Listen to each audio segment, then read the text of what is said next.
ಇವರೆಲ್ಲ ಯೋಜನೆಗಳು ಒಂದು ಕೈಲಿ ಕೊಡ್ತಕ್ಕಂಥದ್ದು ಮತ್ತೊಂದು ಕೈಲಿ ಕಿತ್ಕೊಳ್ತಕ್ಕಂಥ ಯೋಜನೆ ಕೊಟ್ಟಿರ್ತಕ್ಕಂಥದ್ದು. ಇವತ್ತಿನ ಗುಲ್ಬರ್ಗ ಬಗ್ಗೆ ನಾನು ಬೇರೆ ಏನು ವಿಚಾರ ಮಾತನಾಡೋದಿಲ್ಲ. ಬಹಿರಂಗಕ್ಕೆ ಚರ್ಚೆ ಬರಲಿ ನೋಡೋಣ, ಮುಖ್ಯಮಂತ್ರಿಗಳಾಗ್ಲಿ ಪ್ರಿಯಾಂಕಾ ಖರ್ಗೆ ಅವರಾಗ್ಲಿ. ನಾನು ವೇದಿಕೆ ಮೂಲಕ ಸವಾಲನ್ನ ಹಾಕ್ತೇನೆ ಪ್ರಿಯಾಂಕಾ ಖರ್ಗೆ ಅವರಿಗೆ. ಯಾವ ಗಂಡಸಿದಾನೆ ಕಾಂಗ್ರೆಸ್ ಪಾರ್ಟಿನಲ್ಲಿ ರಾಜಕಾರಣ ಮಾಡೋದಕ್ಕೆ ನಾನು ಕೂಡ ನೋಡ್ತೇನೆ. ಯಾರು ಕೂಡ ಎದುರುತ್ತಕ್ಕಂಥ ಅವಶ್ಯಕತೆ ಇಲ್ಲ. ಭಾರತೀಯ ಜನತಾ ಪಾರ್ಟಿ ನಮ್ಮ ಈ ಜನಾಕ್ರೋಶ ಯಾತ್ರೆ ಮೈಸೂರಿನಿಂದ ಪ್ರಾರಂಭ ಆಗಿ ಮೊದಲ ಹಂತದ ಜನಾಕ್ರೋಶ ಯಾತ್ರೆ ಮುಗಿಸಿಕೊಂಡು ಎರಡನೇ ಹಂತದಲ್ಲಿ ನಿಪ್ಪಾಣಿ, ಬೆಳಗಾವಿ, ನಿನ್ನೆ ಬಾಗಲಕೋಟೆ ಹಾಗೆ ಬಿಜಾಪುರ ಮುಗಿಸ್ಕೊಂಡು ಗುಲ್ಬರ್ಗಕ್ಕೆ ಬಂದಿದ್ದೇವೆ. ಸಂಜೆ ಬೀದರ್ನ ಕಾರ್ಯಕ್ರಮ ಕೂಡ ನಾವು ಮುಗಿಸ್ತಾ ಇದ್ದೇವೆ. ಹಿರಿಯರಾಗಿರ್ತಕ್ಕಂಥ ಶ್ರೀರಾಮುಲು ಅವರು, ಚಲವಾದಿ ನಾರಾಯಣ ಸ್ವಾಮಿ ಅವರು, ಅದೇ ರೀತಿ ರವಿಕುಮಾರ್ ಅವರು ಎಲ್ಲ ವಿಚಾರಗಳನ್ನು ಪ್ರಸ್ತಾಪ ಮಾಡಿದ್ದಾರೆ. ಬಹಳ ಸಮಯವನ್ನ ತೆಗೆದುಕೊಳ್ಳದೇನೆ, ನಿಮ್ಮ ತಾಳ್ಮೆಯನ್ನ ಪರೀಕ್ಷೆ ಮಾಡದೇನೆ ಕೆಲವು ವಿಚಾರಗಳನ್ನು ಮಾತ್ರ ಈ ಸಂದರ್ಭದಲ್ಲಿ ಹೇಳ್ತೇನೆ. ಬಿಜೆಪಿಯ ಜನಾಕ್ರೋಶ ಯಾತ್ರೆ 3 ಕಾರಣಗಳಿಗೆ ನಾವು ಈ ಯಾತ್ರೆಯನ್ನ ಕೈಗೊಂಡಿದ್ದೇವೆ. ಚುನಾವಣೆ ಪೂರ್ವದಲ್ಲಿ ಕಾಂಗ್ರೆಸ್ ಪಕ್ಷ ಸಿದ್ದರಾಮಯ್ಯನವರ ಆದಿಯಾಗಿ ಕಾಂಗ್ರೆಸ್ ಪಕ್ಷದ ಎಲ್ಲ ಮುಖಂಡರುಗಳು ಅನೇಕ ಭರವಸೆಗಳನ್ನು ಕೊಟ್ಟಿದ್ರು. ಚುನಾವಣೆ ಪೂರ್ವದಲ್ಲಿ ಯಾವ ರೀತಿ ಭರವಸೆಗಳನ್ನ ಕೊಟ್ಟಿದ್ರು ಅಂತ ಹೇಳಿದ್ರೆ, ನಾವು ಅನ್ಕೊಂಡಿದ್ದು ಏನ್ ರಾಮರಾಜ್ಯನೇ ನಿರ್ಮಾಣ ಮಾಡ್ತಾರೆ, ಆ ರೀತಿ ಭರವಸೆಗಳನ್ನ ನೀಡಿದ್ರು. ಆದ್ರೆ ಚುನಾವಣೆ ಮುಗಿದು ಅಧಿಕಾರಕ್ಕೆ ಬಂದ ನಂತರದಲ್ಲಿ ಅದು ಯಾಕೋ ಏನೋ ಸಿದ್ದರಾಮಯ್ಯನವರಿಗೆ ಮುಖ್ಯಮಂತ್ರಿ ಕುರ್ಚಿ ಕೂತ ಮೇಲೆ ಅದು ಏನಾಗ್ತಾ ಇದೆಯೋ ನನಗಂತೂ ಅರ್ಥ ಆಗ್ತಾ ಇಲ್ಲ. ಸಿದ್ದರಾಮಯ್ಯನವರಿಗೆ ಮುಖ್ಯಮಂತ್ರಿಗಳ ಕುರ್ಚಿ ಮೇಲೆ ಕೂತ ಮೇಲೆ ಅವ್ರು ಏನೇನೋ ಭರವಸೆಗಳನ್ನ ನೀಡಿದ್ರು ಅವೆಲ್ಲವೂ ಕೂಡ ಸಂಪೂರ್ಣವಾಗಿ ಮರ್ತೋಗಿದೆ. ನಾವು ಲೋಕಸಭಾ ಚುನಾವಣೆ ಸಂದರ್ಭದಲ್ಲಿ ನಾವೇ ಆತಂಕ ಆಗಿದ್ವಿ. ಏನಪ್ಪ ಇಷ್ಟೊಂದು ಗ್ಯಾರಂಟಿಗಳ ಬಗ್ಗೆ ಚರ್ಚೆ ಆಗ್ತಾ ಇದೆ, ಪ್ರಚಾರ ಕೊಡ್ತಾ ಇದ್ದಾರೆ ಕಾಂಗ್ರೆಸ್ನವರು, ಹೇಗಪ್ಪ ಚುನಾವಣೆ ಎದುರಿಸೋದು ಅಂತೇಳಿ ನಾವು ಕೂಡ ಆತಂಕಕ್ಕೀಡಾಗಿದ್ದು ನಿಜ. ಅದು ನಮ್ಮ ಗ್ರಾಚಾರಕ್ಕೆ ಆ ಗ್ಯಾರಂಟಿಗಳು ಹಣ ಯಾವಾಗ ತಲುಪಿಸಿದ್ರು ಅಂತ ಹೇಳಿದ್ರೆ, ಇನ್ನೇನು ಮತದಾರರು ಬೂತಿಗೂ ವೋಟ್ ಹಾಕಬೇಕು, 2 ದಿನ 3 ದಿನ ಮುಂಚಿತವಾಗಿ ಗ್ಯಾರಂಟಿಗಳ ಹಣವನ್ನ ಪ್ರತಿಯೊಬ್ಬರ ಅಕೌಂಟ್ಗೆ ರಿಲೀಸ್ ಮಾಡ್ತಕ್ಕಂಥ ಕೆಲಸ ಕಾಂಗ್ರೆಸ್ನವ್ರು ಮಾಡಿದ್ರು. ನಾವು ಒಂದ್ ಕಡೆ ಟೀಕೆನೂ ಕೂಡ ಮಾಡಂಗಿಲ್ಲ, ಒಪ್ಕೊಳ್ತೇನೆ ನಾನು. ಆದ್ರೆ ದುಃಖ ಆಗಿದ್ದು, ಎಲ್ಲ ಒಂದ್ ಕಡೆ ಕಾಂಗ್ರೆಸ್ನವರು, ರಾಜ್ಯದ ಮುಖ್ಯಮಂತ್ರಿಗಳು ಸಿದ್ದರಾಮಯ್ಯನವರು ಒಂದ್ ರೀತಿ ಭಿಕ್ಷೆ ರೀತಿ ನೋಡ್ತಾ ಇದ್ದಾರೆ, ರಾಜ್ಯದ ಜನರು ಭಿಕ್ಷುಕರ ರೀತಿ ನೋಡ್ತಾ ಇದ್ದಾರೆ. ಒಂದ್ ಕಡೆ ಹೇಳ್ತಾರೆ ಮಹಿಳೆಯರಿಗೆ ಸರ್ಕಾರಿ ಬಸ್ಗಳೆಲ್ಲ ಉಚಿತ ಪ್ರಯಾಣ, ಪುಕ್ಕಟೆ ಪ್ರಯಾಣ. ತಾವು ದೊಡ್ಡ ಸಂಖ್ಯೆಯಲ್ಲಿ ನಮ್ಮ ತಾಯಂದ್ರು ಕೂತಿದ್ದಾರೆ. ನಮ್ಮ ಅತ್ತೆ ಮಾಡೋರು ಶ್ರೀಮತಿನೂ ಕೂಡ ಮುಂದಿನ ಸಾಲಲ್ಲಿ ಬಿಸಿಲಲ್ಲಿ ಕೂತಿದ್ದಾರೆ, ಈಗ ಸ್ವಲ್ಪ ನೆರಳು ಬಂದಿದೆ. ಆದ್ರೆ ಒಂದ್ ಹೇಳ್ತಾನೆ, ಮಹಿಳೆಯರಿಗೆ ಉಚಿತ ಬಸ್ ಪ್ರಯಾಣ ಅಂತೇಳಿ ಘೋಷಣೆ ಮಾಡಿದಂತ ಸರ್ಕಾರ ಇವತ್ತು ಗ್ರಾಮೀಣ ಭಾಗದಲ್ಲಿ ಸಾವಿರಾರು ಬಸ್ಗಳು ಓಡಾಡ್ತಾ ಇಲ್ಲ. ಇವತ್ತು ರಾಜ್ಯದಲ್ಲಿ ಸಾವಿರಾರು ಬಸ್ಗಳು ನಿಲ್ಲಿಸಿಕೊಂಡಿದ್ದಾರೆ. ಅದರ ಪರಿಣಾಮ ಗ್ರಾಮೀಣ ಭಾಗದಲ್ಲಿ ನಮ್ಮ ಶಾಲಾ ಕಾಲೇಜಿಗೆ ಹೋಗ್ತಕ್ಕಂಥ ನಮ್ಮ ರೈತರ ಮಕ್ಕಳು, ಬಡವರ ಮಕ್ಕಳಿಗಂತೂ ಬಸ್ಸಿನ ವ್ಯವಸ್ಥೆ ಇಲ್ಲ, ಸರ್ಕಾರಿ ಬಸ್ಗಳು ಓಡಾಡ್ತಾ ಇಲ್ಲ. ಇವತ್ತು ಎಲ್ಲಿಗೆ ಬಂದ್ಬಿಟ್ಟಿದೆ ಕೆಎಸ್ಆರ್ಟಿಸಿ ಪರಿಸ್ಥಿತಿ ಅಂತ ಹೇಳಿದ್ರೆ, 6,500 ಕೋಟಿ ರೂಪಾಯಿ ರಾಜ್ಯ ಸರ್ಕಾರ ಕೆಎಸ್ಆರ್ಟಿಸಿಗೆ ಹಣ ಕೊಡಬೇಕಾಗಿದೆ. ಎಲ್ಲವೂ ಕೂಡ ಉಳಿಸ್ಕೊಂಡಿದ್ದಾರೆ ಹಾಗೇನೆ. ಯಾಕೆ? ಸರ್ಕಾರಕ್ಕೆ ದುಡ್ಡು ಕೊಡೋದಕ್ಕಾಗ್ತಾ ಇಲ್ಲ. ಮತ್ತೊಂದು ಕಡೆ ಪರ್ ಯೂನಿಟ್ ಒಂದು ಒಂದು ಯೂನಿಟ್ಗೆ 36 ಪೈಸೆ ಜಾಸ್ತಿ ಮಾಡಿದ್ದಾರೆ. ಪರಿಣಾಮ ಏನು? ನಾವು ಉಚಿತ ಉಚಿತ ಅಂತ ಹೇಳ್ತಾರಲ್ಲ ಇಲ್ಲಿ ಕಾಂಗ್ರೆಸ್ನವರು, ಇದರ ಪರಿಣಾಮ ಏನಂತ ಹೇಳಿದ್ರೆ ಒಂದು ಉದಾಹರಣೆ ಕೊಡ್ತೇನೆ. ಮೊನ್ನೆ ಶ್ರೀರಾಮುಲು ಅವರು ಹೇಳ್ತಾ ಇದ್ರು, ಪ್ರಿಯಾಂಕಾ ಖರ್ಗೆ ಅವರು ಗುಲ್ಬರ್ಗಾದಲ್ಲಿ ಯುವಕರಿಗೆ ನೌಕರಿ ಕೊಡ್ತೇವೆ ಅಂತ ಹೇಳಿ 4 ಕೋಟಿ ರೂಪಾಯಿ ಖರ್ಚು ಮಾಡಿ 4 ಕೋಟಿ ರೂಪಾಯಿ ಖರ್ಚು ಮಾಡಿ, ಅವ್ರ ದುಡ್ಡಲ್ಲ, ತಪ್ಪು ತಿಳ್ಕೊಬೇಡಿ ಮಾಧ್ಯಮದವರು, ಸರ್ಕಾರಿ ದುಡ್ಡು. 4 ಕೋಟಿ ಖರ್ಚು ಮಾಡಿ 1 ಲಕ್ಷ ಯುವಕರಿಗೆ ಉದ್ಯೋಗ ಕೊಡ್ತೀನಿ ಅಂತ ಹೇಳಿ ಕೊಟ್ಟಿದ್ದೆಷ್ಟು? 1200 ಉದ್ಯೋಗಗಳನ್ನ ಖಾಸಗಿ ಇದರಲ್ಲಿ ನೀಡಿದ್ದಾರೆ. 1200 ಯುವಕರಿಗೆ ನೌಕರಿ ಕೊಡೋದಕ್ಕೆ 4 ಕೋಟಿ ರೂಪಾಯಿ ಖರ್ಚು ಮಾಡಿದ್ದಾರೆ. ಇದು ಈ ರಾಜ್ಯ ಸರ್ಕಾರದ ಕಾರ್ಯವೈಖರಿ. ಇವತ್ತು ಪರ್ ಯೂನಿಟ್ಗೆ 36 ಪೈಸೆ ಜಾಸ್ತಿ ಮಾಡಿದರೆ ಪರಿಣಾಮ ಕ್ಷಣ ಯೋಚನೆ ಮಾಡಿ. ಇವತ್ತು ನಮ್ಮ ರಾಜ್ಯದಲ್ಲಿ ಇವತ್ತು ಯಾವುದೇ ಉದ್ಯಮಿಗಳು ನಮ್ಮ ರಾಜ್ಯದಲ್ಲಿ ಬಂದು ಬಂಡವಾಳ ಹೂಡ್ತಾ ಇಲ್ಲ. ರಾಜ್ಯದಲ್ಲಿ ಯಾವುದೇ ಉದ್ಯಮಿಗಳು ಬಂದು ಬಂಡವಾಳ ಹೂಡಿಕೆ ಮಾಡ್ತಾ ಇಲ್ಲ. ಬದಲಾಗಿ ರಾಜ್ಯದ ಕಾಂಗ್ರೆಸ್ ಸರ್ಕಾರದ ನೀತಿಗಳ ಪರಿಣಾಮವಾಗಿ ಇಲ್ಲಿರ್ತಕ್ಕಂಥ ನಮ್ಮ ರಾಜ್ಯದಲ್ಲಿರ್ತಕ್ಕಂಥ ಉದ್ಯಮಿಗಳು ಹೊರ ರಾಜ್ಯಕ್ಕೆ ಹೋಗ್ತಾ ಇದ್ದಾರೆ. ಇವತ್ತು ಪರ್ ಯೂನಿಟ್ಗೆ ವಿದ್ಯುತ್ ದರ ಜಾಸ್ತಿ ಮಾಡಿದ್ರು, ಮತ್ತೊಂದು ಕಡೆ ಪೆಟ್ರೋಲ್ ಡೀಸೆಲ್ ರೇಟ್ ಜಾಸ್ತಿ ಮಾಡಿದ್ರು, ಡೀಸೆಲ್ ಮೇಲೆ 5.5 ರೂಪಾಯಿ ಜಾಸ್ತಿ ಮಾಡಿದ್ರು ಸಿದ್ದರಾಮಯ್ಯನವರು. ರೈತರ ಪರವಾಗಿರ್ತಕ್ಕಂಥ ಚಿಂತನೆ ಮಾಡ್ತೀವಿ ಅಂತ ಹೇಳ್ತಾರಲ್ಲ, 5.5 ರೂಪಾಯಿ ಡೀಸೆಲ್ಗೆ ಜಾಸ್ತಿ ಮಾಡಿರ್ತಕ್ಕಂಥ ಪರಿಣಾಮ ಏನು ಅಂತ ಹೇಳಿದ್ರೆ, ರೈತರು ತಮ್ಮ ಹೊಲದಲ್ಲಿ ಇವತ್ತು ಟ್ರ್ಯಾಕ್ಟರ್ ಟಿಲ್ಲರ್ ಅನ್ನ ಬಳಸ್ತಾರೆ, ಮೋಟರ್ಗಳನ್ನು ಉಪಯೋಗಿಸ್ತಾರೆ. ಆದ್ರೆ 1 ಲೀಟರ್ಗೆ 5.5 ರೂಪಾಯಿ ಜಾಸ್ತಿ ಆದ್ರೆ ಪರಿಸ್ಥಿತಿ ಏನಾಗ್ತದೆ ರೈತರಿಗೆ? ಇವತ್ತು ಉಚಿತ ಅಂತೇಳಿ ಸಿದ್ದರಾಮಯ್ಯನವರು ಬೊಬ್ಬೆ ಹೊಡಿತಾರಲ್ಲ, ಇವರೆಲ್ಲ ಯೋಜನೆಗಳನ್ನು ಒಂದು ಕ್ಷಣ ಯೋಚನೆ ಮಾಡಿ ಮನೇಲಿ ಕೂತ್ಕೊಂಡು, ಇವರೆಲ್ಲ ಯೋಜನೆಗಳು ಒಂದು ಕೈಲಿ ಕೊಡ್ತಕ್ಕಂಥದ್ದು, ಮತ್ತೊಂದು ಕೈಲಿ ಕಿತ್ಕೊಳ್ತಕ್ಕಂಥ ಯೋಜನೆ ಅವ್ರು ಕೊಟ್ಟಿರ್ತಕ್ಕಂಥದ್ದು. 2,000 ರೂಪಾಯಿ ಕೊಟ್ರೆ ಇವತ್ತು 25,000 ರೂಪಾಯಿ ಕಿತ್ಕೊಳ್ತಕ್ಕಂಥ ಕೆಲಸ ಸಿದ್ದರಾಮಯ್ಯ ಸರ್ಕಾರ ಮಾಡ್ತಾ ಇದೆ. ಬಿಜೆಪಿ ಕೊಡ್ತಕ್ಕಂಥ ಎಲ್ಲ ಯೋಜನೆಗಳನ್ನು ಕೂಡ ನಿಲ್ಲಿಸಿದ್ದಾರೆ. ಪ್ರಧಾನಮಂತ್ರಿ ಕಿಸಾನ್ ಸಮ್ಮಾನ್ ಯೋಜನೆ ಯಡಿಯೂರಪ್ಪನವರು 4,000 ರೂಪಾಯಿ ಕೊಡ್ತಾ ಇದ್ರು, ಅದನ್ನು ನಿಲ್ಲಿಸಿದ್ರು. ರೈತ ವಿದ್ಯಾನಿಧಿ ಕೊಟ್ಟರು, ಬೊಮ್ಮಾಯಿಯವರು ಅದನ್ನು ನಿಲ್ಲಿಸಿದ್ರು. ಈ ರೀತಿ ಹಿಂದಿನ ಭಾಗ್ಯಲಕ್ಷ್ಮಿ ಯೋಜನೆಗೂ ಕೂಡ ಕಲ್ಲಾಕಕ್ಕೆ ಹೊರಟಿದ್ರು. ಅಷ್ಟೇ ಅಲ್ಲ, ಈ ರೈತರಿಗೆ ಅನುಕೂಲ ಆಗಲಿ ಅಂತೇಳಿ, ಗ್ರಾಮೀಣ ಭಾಗದಲ್ಲಿರ್ತಕ್ಕಂಥ ಬಡವರಿಗೆ ಅನುಕೂಲ ಆಗಲಿ ಅಂತೇಳಿ ಯಡಿಯೂರಪ್ಪನವರು ಬಿಜೆಪಿ ಸರ್ಕಾರ ಇದ್ದಾಗ ಹೈನುಗಾರಿಕೆಗೆ ಪ್ರೋತ್ಸಾಹ ಧನವನ್ನು ಕೊಟ್ಟರು. ಇವತ್ತು 850 ಕೋಟಿ ರೂಪಾಯಿ ಹಾಗೆ ಉಳಿಸ್ಕೊಂಡಿದ್ದಾರೆ. ಇಂಥ ಸರ್ಕಾರ ಇವತ್ತು ರಾಜ್ಯದಲ್ಲಿ ಇರ್ತಕ್ಕಂಥದ್ದು. ರವಿಕುಮಾರ್ ಹೇಳಿದ್ರು 25,000 ಇತ್ತು, ಟ್ರಾನ್ಸ್ಫಾರ್ಮರ್ ಹಾಕೋಬೇಕು ಅಂತ ಹೇಳಿ ರೈತರು ಇವತ್ತು 2.5 3 ಲಕ್ಷ ರೂಪಾಯಿ ಕಟ್ಟಬೇಕು. ರೈತ ತನ್ನ ಹೊಲಕ್ಕೆ ವಿದ್ಯುತ್ ತೆಗೆದುಕೊಳ್ಬೇಕು ಅಂತ ಹೇಳಿದ್ರೆ, ಹಾಲಿನ ಬೆಲೆ 9 ರೂಪಾಯಿ ಜಾಸ್ತಿ ಆಗಿದೆ ಇಲ್ಲಿವರೆಗೂ ಪರ್ ಲೀಟರ್ಗೆ. ಅದರ ಪರಿಣಾಮ ಪಾಪ ಬಡವರೇನಿದ್ದಾರೆ, ಇವತ್ತು ಪೌಷ್ಟಿಕ ಆಹಾರ ಮಕ್ಕಳಿಗೆ ಒಳ್ಳೆ ಹಾಲು ಕೊಡಬೇಕು ಅಂತ ಹೇಳಿದ್ರು ಕೂಡ ಇವತ್ತು 1 ಲೀಟರ್ಗೆ 9 ರೂಪಾಯಿ ಜಾಸ್ತಿ ಮಾಡಿದ್ದಾರೆ. ಅದರ ಲಾಭ ಇವತ್ತು ಸಂಪೂರ್ಣವಾಗಿ ರೈತರಿಗೂ ಕೂಡ ಸಿಗ್ತಾ ಇಲ್ಲ. ಇದು ರಾಜ್ಯದ ಪರಿಸ್ಥಿತಿ. ಇವತ್ತಿನ ಗುಲ್ಬರ್ಗ ಬಗ್ಗೆ ನಾನು ಬೇರೆ ಏನು ವಿಚಾರ ಮಾತನಾಡೋದಿಲ್ಲ. ಎಲ್ಲರೂ ಕೂಡ ಮಾತನಾಡಿದ್ದಾರೆ. ಸ್ಯಾಂಡ್ ಮಾಫಿಯಾ ಯಾವ ರೀತಿ ನಡೀತಾ ಇದೆ, ಯಾವ ರೀತಿ ಸಾವಿರಾರು ಕೋಟಿ ಲೂಟಿ ಆಗ್ತದೆ, ಎಲ್ಲವೂ ಕೂಡ ಹೇಳಿದ್ದಾರೆ. ಆದ್ರೆ ಇಲ್ಲಿರ್ತಕ್ಕಂಥ ಪರಿಸ್ಥಿತಿ ಏನು ಅಂತ ಹೇಳಿದ್ರೆ, ಶ್ರೀರಾಮುಲಣ್ಣ ನೀವು ಯಾರು ಕೂಡ ನೆನ್ಪು ಮಾಡ್ಕೊಳ್ಳಿಲ್ಲ.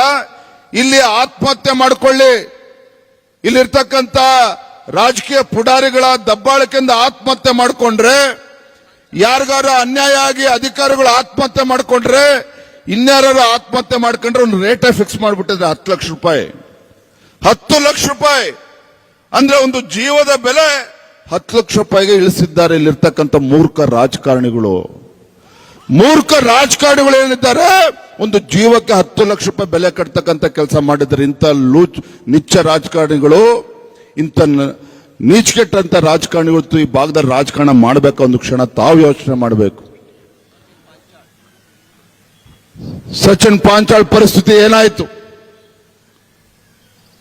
ಅಂದ್ರೆ, ಎಲ್ಲೋ ಒಂದ್ ಕಡೆ ಕಲ್ಯಾಣ ಕರ್ನಾಟಕದ ಸಮಗ್ರ ಅಭಿವೃದ್ಧಿ ಮಾಡ್ತೇವೆ ಅಂತ ಹೇಳಿ ಮೊನ್ನೆ ಫುಲ್ ಪೇಜ್ ಅಡ್ವರ್ಟೈಸ್ಮೆಂಟ್, ನಾನೇನೋ 5,000 ಕೋಟಿನೋ 10,000 ಕೋಟಿನೋ ಕೊಟ್ಟಾರೆ ಅಂದ್ರೆ ನಾಚಿಕೆ ಆಗ್ಬೇಕಿತ್ತು ಕಾಂಗ್ರೆಸ್ ಸರ್ಕಾರಕ್ಕೆ. 250 ಕೋಟಿ ರೂಪಾಯಿ ಕೊಟ್ಟು ಫುಲ್ ಪೇಜ್ ಅಡ್ವರ್ಟೈಸ್ಮೆಂಟ್. ಅದು ಫುಲ್ ಪೇಜ್ ಅಡ್ವರ್ಟೈಸ್ಮೆಂಟ್. ಇವತ್ತು ಹಿಂದೆ ಯಡಿಯೂರಪ್ಪನವರು ಬಿಜೆಪಿ ಸರ್ಕಾರ ಇದ್ದಾಗ ಗುಲ್ಬರ್ಗ ಈ ಭಾಗದ ಅಭಿವೃದ್ಧಿಗೆ ಕೊಟ್ಟಿರ್ತಕ್ಕಂಥ ಹಣ ಎಷ್ಟು ಸಾವಿರ ಕೋಟಿ ಕೊಟ್ಟಿದ್ದಾರೆ. ಇವತ್ತು ಸಿದ್ದರಾಮಯ್ಯ ಸರ್ಕಾರ ಬಂದ್ಮೇಲೆ 2,000 ಕೋಟಿ ಕೊಟ್ಟಿದ್ದಾರೆ. ಬಹಿರಂಗಕ್ಕೆ ಚರ್ಚೆ ಬರಲಿ ನೋಡೋಣ, ಮುಖ್ಯಮಂತ್ರಿಗಳಾಗ್ಲಿ ಪ್ರಿಯಾಂಕಾ ಖರ್ಗೆ ಅವರಾಗ್ಲಿ. ಇವ್ರಿಗೆ ಯಾರಿಗೂ ಕೂಡ ತಾಕತ್ತಿಲ್ಲ. ಬಾಬಾ ಸಾಹೇಬ್ ಅಂಬೇಡ್ಕರ್ ಅವರ ಹೆಸರು ಹೇಳಿಕೊಂಡು ಇವತ್ತು ದಲಿತರ ವೋಟ್ ಬ್ಯಾಂಕ್ ಆಗಿ ಮಾಡ್ಕೊಂಡು ಇವತ್ತು ದುರುಪಯೋಗ ಮಾಡ್ಕೊಳ್ತಿದ್ದಾರೆ ವಿನಃ ಇವರಿಂದ ಯಾವುದೇ ರೀತಿ ಅಭಿವೃದ್ಧಿ ಕೆಲಸ ಕಾರ್ಯಗಳು ಮಾಡೋದಕ್ಕೆ ಸಾಧ್ಯ ಇಲ್ಲ. ನಾನು ವೇದಿಕೆ ಮೂಲಕ ಸವಾಲನ್ನು ಹಾಕ್ತೇನೆ ಪ್ರಿಯಾಂಕಾ ಖರ್ಗೆ ಅವರಿಗೆ. ಎಲ್ಲೋಗಿತ್ತು ನಿಮ್ಮ ದಲಿತ ಪರವಾಗಿರ್ತಕ್ಕಂಥ ಕಾಳಜಿ? ಯಾವ ಬೆಂಗಳೂರು ಮಹಾನಗರದಲ್ಲಿ ಹಿಂದಿನ ನಿಮ್ಮ ಸರ್ಕಾರ ಇದ್ದಾಗ ಒಬ್ಬ ದಲಿತ ಶಾಸಕ ಅಖಂಡ ಶ್ರೀನಿವಾಸ ಮೂರ್ತಿ ಅವರ ಮನೆಗೆ ದೇಶದ್ರೋಹಿಗಳು ನುಗ್ಗಿ ಬೆಂಕಿ ಹಚ್ಚಿದ್ರಲ್ಲ, ಯಾವಾಗ ಎಲ್ಲೋಗಿತ್ತು ನಿಮ್ಮ ದಲಿತ ಪರವಾಗಿರ್ತಕ್ಕಂಥ ಕಾಳಜಿ? ಎಲ್ಲೋಗಿತ್ತು ನಿಮ್ಮ ದಲಿತ ಪರವಾಗಿರ್ತಕ್ಕಂಥ ಕಾಳಜಿ? ಇಲ್ಲಿರ್ತಕ್ಕಂಥ ಒಬ್ಬ ದಲಿತ ಅಧಿಕಾರಿಗಳು ಆತ್ಮಹತ್ಯೆ ಮಾಡಿಕೊಂಡ್ರಲ್ಲ, ಎಲ್ಲೋಗಿತ್ತು ನಿಮ್ಮ ದಲಿತ ಪರವಾಗಿರ್ತಕ್ಕಂಥ ಕಾಳಜಿ? ಕೇವಲ ಮೊಸಳೆ ಕಣ್ಣೀರನ್ನು ಸುರಿಸ್ತಕ್ಕಂಥ ಕೆಲಸ ಮಾಡ್ತಾರಲ್ಲ ಈ ಭಾಗದವರು. ಇವತ್ತು ಪ್ರಿಯಾಂಕಾ ಖರ್ಗೆ ಅವರಾಗ್ಲಿ, ಇಲ್ಲಿರ್ತಕ್ಕಂಥ ರಾಜಕಾರಣಿಗಳಾಗ್ಲಿ ಯಾರಿಗೂ ಕೂಡ ಇವತ್ತು ಎದೆಗಾರಿಕೆ ಎಲ್ಲ ಬರೇ ಇಲ್ಲಿ ಕುತ್ಕೊಂಡು ತಮಾಷೆ ನೋಡ್ತಾ ಇದ್ದಾರೆ ಅಷ್ಟೇನೆ. ನನ್ನ ಸಿದ್ದರಾಮಯ್ಯ ಒಂದು ಮಾತನ್ನು ಹೇಳಿದ್ದಾರೆ,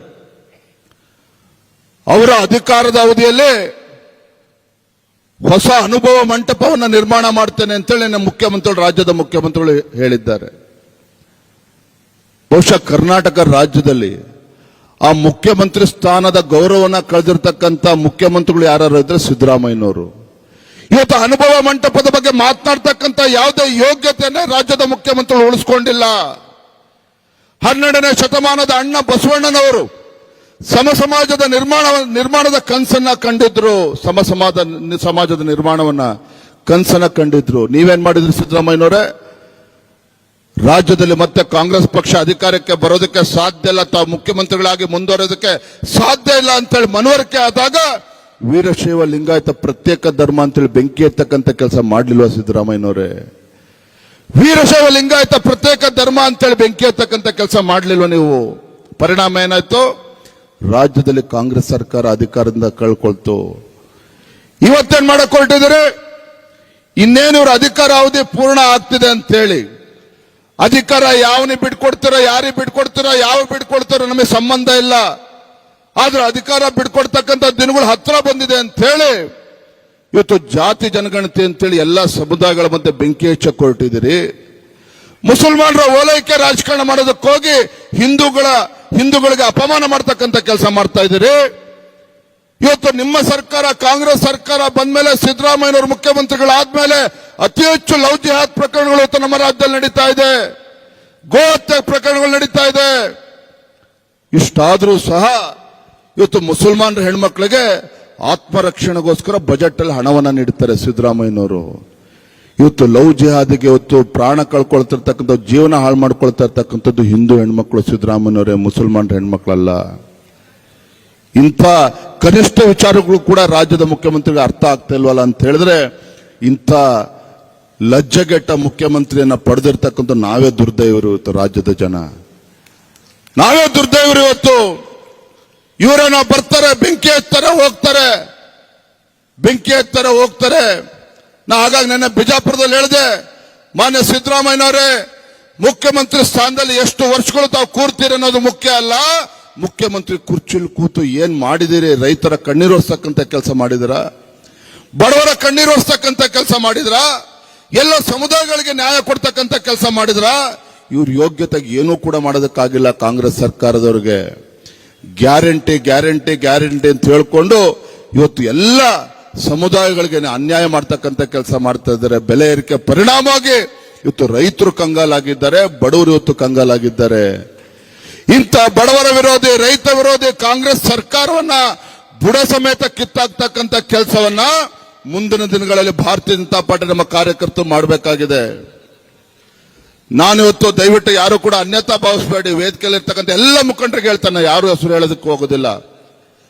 ಇವತ್ತು ವೇದಿಕೆ ಮುಂಭಾಗದಲ್ಲಿ ಇರ್ತಕ್ಕಂಥ ನಮ್ಮ ಕಾರ್ಯಕರ್ತರು, ಗುಲ್ಬರ್ಗಾ ಜಿಲ್ಲೆಯಲ್ಲಿ ಇವತ್ತು ಸಾವಿರಾರು ಕಾರ್ಯಕರ್ತರಿದ್ದಾರೆ. ಇವತ್ತು ನಮ್ಮ ರಾಜಕೀಯ ಚಟಕ್ಕೋಸ್ಕರ ತಮ್ಮ ಪ್ರಾಣವನ್ನ ಕಳ್ಕೊಂಡಿರ್ತಕ್ಕಂಥ ಕಾರ್ಯಕರ್ತರು ಗುಲ್ಬರ್ಗಾ ಜಿಲ್ಲೆಯಲ್ಲಿದ್ದಾರೆ.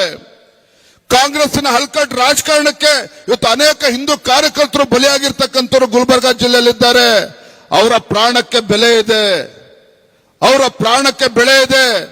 ನಮ್ಮ ಭಾರತೀಯ ಜನತಾ ಪಾರ್ಟಿ ಕಾರ್ಯಕರ್ತರ ಜೊತೆಯಲ್ಲಿ ನಮ್ಮ ಹಿಂದೂ ಕಾರ್ಯಕರ್ತರ ಜೀವನ ಜೊತೆ ಚೆಲ್ಲಾಟ ಆಡ್ತಕ್ಕಂಥ ಕೆಲಸ ವೇದಿಕೆ ಮೇಲೆ ಇರ್ತಕ್ಕಂಥ ಯಾವುದೇ ನಮ್ಮ ಪಕ್ಷದ ಮುಖಂಡರು ಮಾಡಬಾರದು, ಯಾರು ಕೂಡ ಮಾಡಬಾರದು.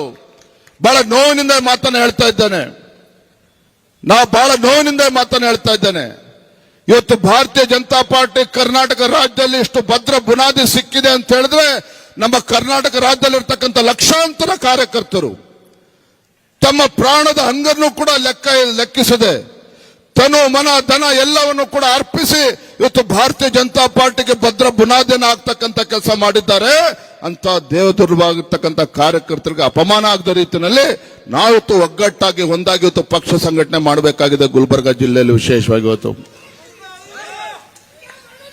ಅಧಿಕಾರ ಬಂದಾಗ ಕಾರ್ಯಕರ್ತರು ಮರಿತೇವೆ, ಅಧಿಕಾರ ಬಂದಾಗ ಕಾರ್ಯಕರ್ತನ ಮರಿತೇವೆ. ನಾನು ಯಾಕೆ ಬಹಿರಂಗವಾಗಿ ಹೇಳ್ತಾ ಇದ್ದೇನೆ ಅಂತ ಹೇಳಿದ್ರೆ, ಪತ್ರಿಕಾ ಹಾಗೂ ಮಾಧ್ಯಮದ ಸ್ನೇಹಿತರು ನಂಗೆ ಪ್ರಶ್ನೆ ಮಾಡಿದ್ರು, ನೀವು ಬಂದಾಗ ಪಕ್ಷಕ್ಕೆ ಜೀವ ಬರ್ತದೆ, ನೀವು ಹೋದ್ಮೇಲೆ ಮತ್ತೆ ಪಕ್ಷದ ಮುಖಂಡರು ಸತ್ತು ಹೋಗ್ತಾರೆ ಅಂತ ಹೇಳಿ.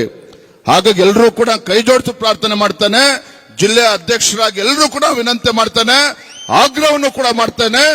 3 ವರ್ಷಗಳ ಕಾಲ ಹೋರಾಟದ ಪರ್ವ, ಹೋರಾಟದ ದಿನಗಳು, ಎಲ್ಲಿ ಕಾರ್ಯಕರ್ತರಿಗೆ ನೋವಾಗ್ತದೆ, ಎಲ್ಲಿ ನಮ್ಮ ಕಾರ್ಯಕರ್ತರಿಗೆ ಅನ್ಯಾಯ ಆಗ್ತದೆ, ಎಲ್ಲಿ ನಮ್ಮ ಹಿಂದೂ ಕಾರ್ಯಕರ್ತರಿಗೆ ಅಪಮಾನ ಆಗ್ತಾರೆ, ನೀವೆಲ್ಲರೂ ಕೂಡ ಒಗ್ಗಟ್ಟಾಗಿ ಒಂದಾಗಿ ನೀವು ಪ್ರತಿಯೊಬ್ಬರು ಕೂಡ ಹೋಗಿ ಅವನಿಗೆ ರಕ್ಷಣೆ ಕೊಡ್ತಕ್ಕಂಥ ಕೆಲಸ ಮಾಡಿ, ರಕ್ಷಣೆ ಕೊಡ್ತಕ್ಕಂಥ ಕೆಲಸ ಮಾಡಿ. ಯಾವ ಗಂಡಸಿದನೆ ಕಾಂಗ್ರೆಸ್ ಪಾರ್ಟಿನಲ್ಲಿ ಇಲ್ಲಿ ರಾಜಕಾರಣ ಮಾಡೋದಕ್ಕೆ ನಾನು ಕೂಡ ನೋಡ್ತೇನೆ. ಯಾರು ಕೂಡ ಎದೆಗೊತ್ತಕ್ಕಂಥ ಅವಶ್ಯಕತೆ ಇಲ್ಲ. ಇಲ್ಲಿ ಅಡ್ಜಸ್ಟ್ಮೆಂಟ್ ರಾಜಕಾರಣ ಮಾಡೋದಕ್ಕೆ ನಮ್ಮ ಕಾರ್ಯಕರ್ತರು ಪುಕ್ಕಟ್ಟೆ ಏನು ಬಂದಿಲ್ಲ, ಯಾರು ನಮ್ಮಿಂದ ಏನೋ ಅಪೇಕ್ಷೆ ಇಟ್ಕೊಂಡಿಲ್ಲ. ನಾ ಕೈ ಜೋಡಿಸುವನಂತೆ ಮಾಡ್ತೇನೆ. ಚುನಾವಣೆ ಬಂದಾಗ ರಾಜಕಾರಣ ಮಾಡೋದನ್ನ ಬಿಟ್ಟು ವರ್ಷ ಪೂರ್ತಿ ರಾಜಕಾರಣ ಮಾಡತಕ್ಕಂಥದ್ದು ಅಭ್ಯಾಸ ಮಾಡಿ ಗುಲ್ಬರ್ಗಾ ಜಿಲ್ಲೆನಲ್ಲಿ ಪ್ರತಿಯೊಂದು ವಿಧಾನಸಭಾ ಕ್ಷೇತ್ರದಲ್ಲಿ ಯಾಕೆ ಭಾರತೀಯ ಜನತಾ ಪಾರ್ಟಿ ಗೆಲ್ಲೋದಕ್ಕೆ ಸಾಧ್ಯ ಇಲ್ಲ, ರಾಜ್ಯದ ಅಧ್ಯಕ್ಷನಾಗಿ ನಾನು ಕೂಡ ಸವಾಲನ್ನು ಸ್ವೀಕಾರ ಮಾಡ್ತೇನೆ. ರಾಜ್ಯದ ಅಧ್ಯಕ್ಷನಾಗಿ ನಾನು ಕೂಡ ಸವಾಲನ್ನು ಸ್ವೀಕಾರ ಮಾಡ್ತೇನೆ. ಯಾವನೇ ಬರಲಿ ಅವನ ಶಕ್ತಿಯನ್ನು ಮೆಟ್ಟಿಲ್ತಕ್ಕಂಥ ಶಕ್ತಿ ಭಾರತೀಯ ಜನತಾ ಪಾರ್ಟಿಯ ಪ್ರತಿಯೊಬ್ಬ ಕಾರ್ಯಕರ್ತನಿಗೂ ಇದೆ. ನೀವು ದಯವಿಟ್ಟು ಎಲ್ಲರೂ ಕೂಡ ಒಗ್ಗಟ್ಟಾಗಿ ಎಲ್ಲ ಸೇರಿ ಪಕ್ಷ ಸಂಘಟನೆನ ಮಾಡೋಣ ಅಂತ ಮಾತನ್ನ ಹೇಳ್ತಾ ತುಂಬಾ ಸಂತೋಷ ಆಗಿದೆ. ಯಾಕೆ ನಮ್ಮ ಕಾರ್ಯಕರ್ತರ ಪ್ರೀತಿ ವಿಶ್ವಾಸಕ್ಕೆ ಬೆಲೆ ಕಟ್ಟೋದಕ್ಕೆ ಸಾಧ್ಯ ಇಲ್ಲ. ಇಂಥ ಉರಿ ಬಿಸಿಲಲ್ಲೂ ಕೂಡ ಸಾವಿರಾರು ನಮ್ಮ ಕಾರ್ಯಕರ್ತರು ತಾಯಂದ್ರು ದೊಡ್ಡ ಸಂಖ್ಯೆಯಲ್ಲಿ ಬಂದು ಈ ಜನಾಕ್ರೋಶ ಯಾತ್ರೆ ಯಶಸ್ವಿಯಾಗಿ ಮಾಡಿದ್ದೀರಿ. ತಮ್ಮ ಪ್ರೀತಿ ವಿಶ್ವಾಸಕ್ಕೆ ಋಣಿಯಾಗಿದ್ದೇನೆ. ಒಂದೇ ಒಂದು ಮಾತಾಡ್ತೇನೆ, ರಾಜ್ಯದ ಅಧ್ಯಕ್ಷನಾಗಿ ಯಡಿಯೂರಪ್ಪನವ್ರ ಮಗ ಆಗಿ, ಒಬ್ಬ ರೈತ ನಾಯಕನ ಮಗನಾಗಿ, ಒಬ್ಬ ಹೋರಾಟಗಾರನ ಮಗನಾಗಿ ಗುಲ್ಬರ್ಗಾ ಜಿಲ್ಲೆಯಲ್ಲಿ ಯಾವುದೇ ಒಬ್ಬ ನಮ್ಮ ಕಾರ್ಯಕರ್ತ ಎದೆಗುಂತಕ್ಕಂಥ ಅವಶ್ಯಕತೆ ಇಲ್ಲ. ನಿಮ್ಮ ವಿಜಯೇಂದ್ರ ನಿಮ್ ಜೊತೆಲಿ ಇರ್ತಾರೆ, ನಮ್ಮ ಪಕ್ಷದ ಎಲ್ಲ ಮುಖಂಡರು ಒಗ್ಗಟ್ಟಾಗಿ ನಿಮ್ ಜೊತೆಲಿ ಇರ್ತೇವೆ ಅನ್ನೋ ಮಾತನ್ನು ಹೇಳ್ತಾ ನಿಮ್ಮೆಲ್ಲರೂ ಕೂಡ ಒಂದು ಮಾತನ್ನು ಮುಗಿಸ್ತೇನೆ. ಬಲೋ ಭಾರತ್ ಮಾತಾ ಕಿ, ಬಲೋ ಭಾರತ್ ಮಾತಾ ಕಿ.